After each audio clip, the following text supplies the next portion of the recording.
இது வாங்கலாமா வேண்டாமா யூஸ்ஃபுல்லாக இருக்குமா அப்படின்ட்டு யோசிச்சு கடைசியில் இன்றைக்கி வாங்கிட்டேன். இது இப்போ நிறைய பேர் வீட்டில் இது மாதிரிலாம் இருக்குது. ஃப்ளிப்கார்ட்டில் ₹650 அப்படின்னு சொல்லிட்டு இந்த சின்ன அம்மிக்கல் அந்த டிஸ்பிளேயில் வந்து பெருசாக இருந்தது. ஸோ கிச்சனில் வைக்க இடம் இருக்காதோ, ஒரு ஓரமாக வைக்கணும், அந்த அடைக்குமோ இடத்த அடைக்குமோ அப்படிலாம் யோசிச்சுட்டு இருந்தேன்.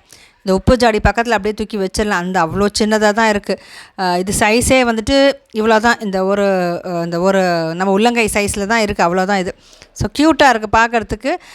வெயிட் ஆனால் நல்ல வெயிட்டு. இந்த பிரியாணி சிக்கன் கிரேவிக்கெல்லாம் மசாலா வறுத்து அரைப்போம்ல, மிக்சிக்கு பதிலாக இதில் போட்டு அரைச்சிக்கலாம் அப்படின்னு தான் நான் பார்த்தேன். ஸோ அதை உத்தேசம் பண்ணி தான் நான் வந்து வாங்கினது. ஆனால் எனக்கு ரொம்ப பிடிச்சிருக்கு. எனக்கு இந்த மினியேச்சர் மாதிரி இருக்கிறது எல்லாமே கொஞ்சம் நல்லாயிருக்கும். இந்த புதுசாக அந்த மாதிரி சின்ன சின்னதாக ஜாடி கூட 2-3 ஜாடி சின்ன சின்னதாக வாங்கி வச்சுருப்பேன். ஸோ அந்த மாதிரி தான் இது. சீசனிங் கூட ஒரு லேசாக ஒரு தண்ணியில் அலம்பிட்டு பச்சரிசியோ இல்லைனா ஊற வச்ச அரிசியோ இந்த மாதிரி போட்டு அரைச்சோம் அப்படின்னா மேலே இருக்கிற இந்த தூசி துரும்பு இதெல்லாமே வந்துட்டு அப்படியே இந்த அரிசியோட வெளியே வந்துடும்.